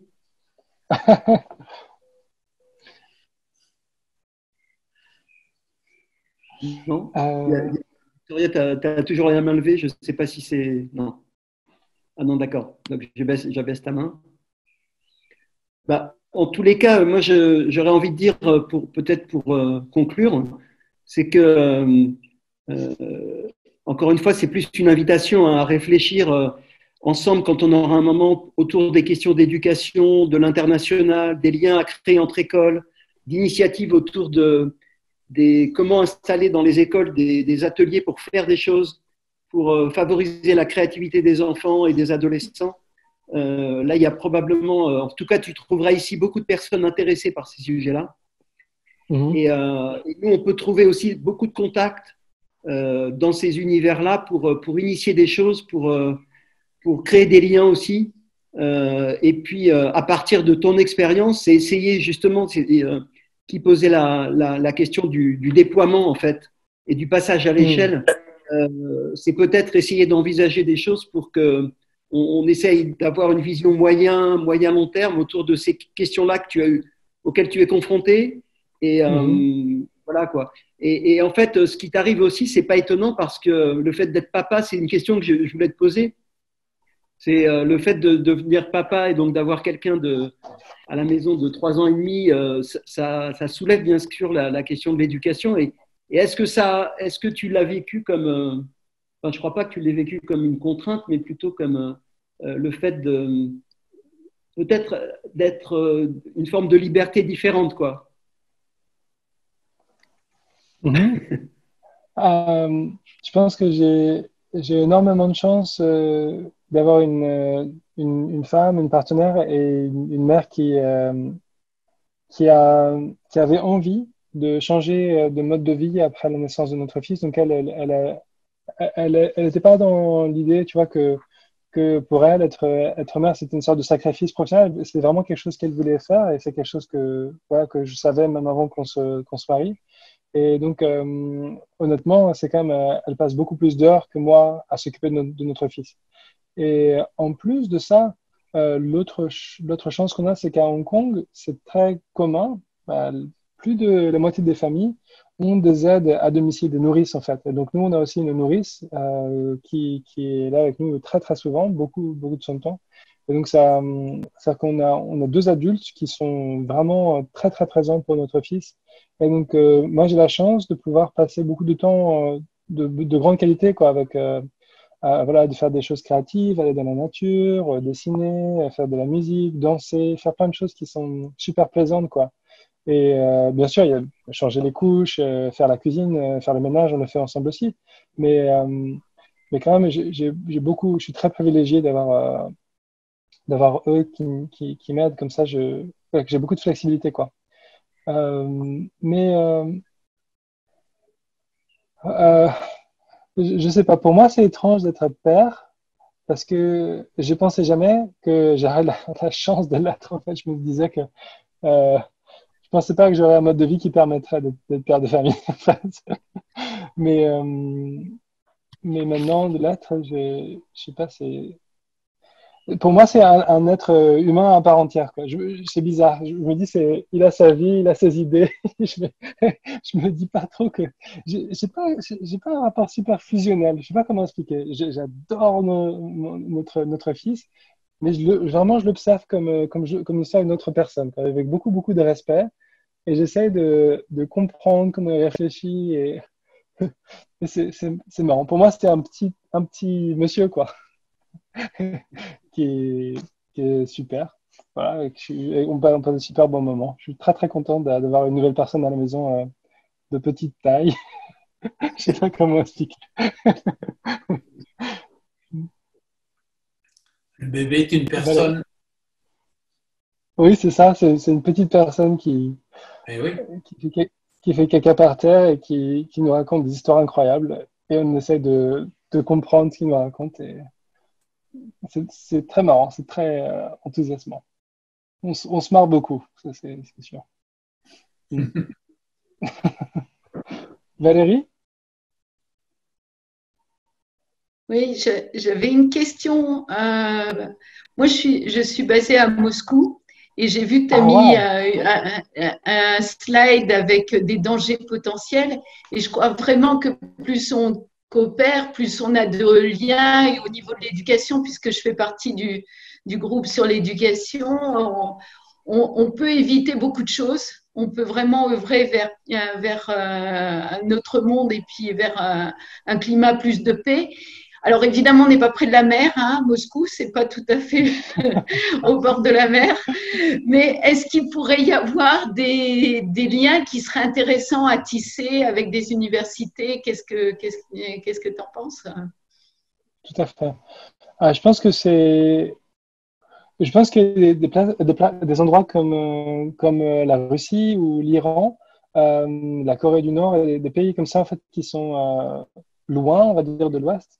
C'est des pays qui sont d'autant plus importants en fait à connecter sur ce genre de projet parce qu'ils challenge culturellement. Par exemple, si on demande à un Américain, citez-moi un film russe, citez-moi une chanson russe, citez-moi un plat russe.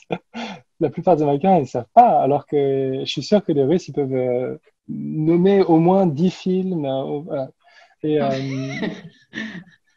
et donc, ouais, c'est super enthousiasmant. Moi je n'ai jamais allé en Russie. J'aimerais trop comprendre et juste même caresser ou parler avec d'autres personnes d'autres cultures. Pour moi, ce serait un énorme enrichissement parce que je suis complètement ignorant dans cette zone-là. Donc oui, les enfants. Et puis, pour répondre un petit peu à ce que disait Marc aussi, qui est sur l'éducation aussi, on est en train de refondre notre site en ce moment parce qu'on s'est rendu compte que des sites comme Khan Academy ou Udemy, et en fait, il y a très peu de choses, c'est très mal structuré, où tout est fait pour tout ce qui est informatique, il y a beaucoup de classes pour coder, il y a beaucoup de classes pour apprendre les mathématiques, les sciences, etc. Mais il y a très peu de choses sur les métiers manuels. Et donc, avec Makerber, on essaie de voir si on peut devenir le nouveau Khan Academy de tous les métiers manuels, ou tous les processus créatifs. Là, on essaie d'obtenir une bourse pour développer un curriculum de maker méditation. Parce qu'il y a beaucoup de gens qui souffrent de dépression, etc. Et on peut utiliser le origami ou la thérapie artistique. Donc, on essaie d'avoir une bourse en ce moment on espère qu'on l'aura on aura la réponse dans 2-3 semaines. Mais si on l'a, on pourrait engager une petite équipe pour faire des films et pour commencer à fabriquer des tutoriaux de très bonne qualité. Et on a une partie du budget qui est dédiée à la traduction. Parce qu'on va ouvrir au Cambodge, etc. On veut que tous nos contenus soient en plusieurs langues, bien sûr. Et donc, si on pouvait traduire ces contenus qui vont être en ligne gratuitement en plusieurs langues et qu'on les organisait proprement et qu'à chaque fois, on se concentre sur l'impact, les SDGs, quoi, je pense qu'on peut faire des projets voilà, qui peuvent… voilà, si on dit que c'est SDG aussi, c'est international. Alors que ce soit des Russes, que ce soit des Iraniens, que ce soit des Polonais, que ce soit des Brésiliens qui le font, tant mieux, quoi. Ce serait super. Donc, je reviendrai vers vous quand le site il est prêt. On a la maquette en ligne, mais on n'a pas encore partagé. C'est makerbay.io.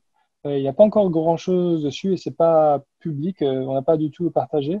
Mais dans les semaines qui viennent, on va commencer à mettre des contenus dessus et puis voir en russe. Ce serait super d'avoir ça en russe, ouais. Marc, t'es muté. Ça sera en anglais?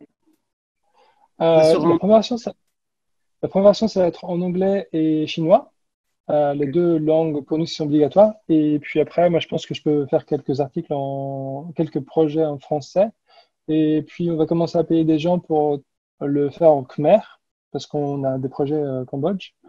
Et après, si on peut les traduire dans d'autres langues, ben, ce serait top, quoi. Donc, ça peut être une bonne place. C'est cette plateforme, en fait, qu'on espère voilà, avoir plus d'impact. Et ça, on était forcé à cause du coronavirus, mais je pense que c'est une grande chance, finalement. Voilà, on prend cette occasion pour changer énormément de travail. Et embaucher des nouvelles gens au lieu d'en virer. si on peut. Oui, Roland. Oui, je me demandais, Marc, si c'était possible de continuer à garder un lien régulier avec César pour qu'il puisse nous envoyer une lettre ou des infos régulièrement, parce que finalement, là, si on se voit maintenant, mais qu'on n'a plus de nouvelles, et ben, ça va faire comme beaucoup de rencontres. On aura été content sur le moment. Mais peut-être que ce qui est important, c'est qu'on sache l'évolution de ces projets, comment ça marche, et puis qu'on puisse se contacter, s'écrire si on a envie, etc. Tu vois, de créer du lien. Qu'est-ce que tu en penses, Marc? Oui. Après, moi, je peux Non, mais servir de lien. En tout cas, oui, voilà, bien sûr. Après, c'est peut-être une question aussi pour toi, César. C'est Mhm. est-ce que si on veut se tenir informé de ce que tu fais ou de ce qui est réalisé, on va sur le site Maker Bay, ou est-ce que justement, comme le propose Roland, tu as un canal d'information particulier que tu mets à jour ou que la communauté met à jour? Tu as tout à fait raison. Je pense que la plupart pour tous ces projets, je pense qu'il peut y avoir bien sûr des canaux informatiques, s'inscription à la newsletter, tu vois, ou s'abonner. Mais je pense que si on veut faire des projets, il y a un moment où on est toujours obligé de parler cœur à cœur, face à face. Voilà, parce que sinon les choses n'avancent pas, parce qu'on est des êtres humains et on a besoin voilà, qu'il y ait du répondant, entre guillemets, quoi.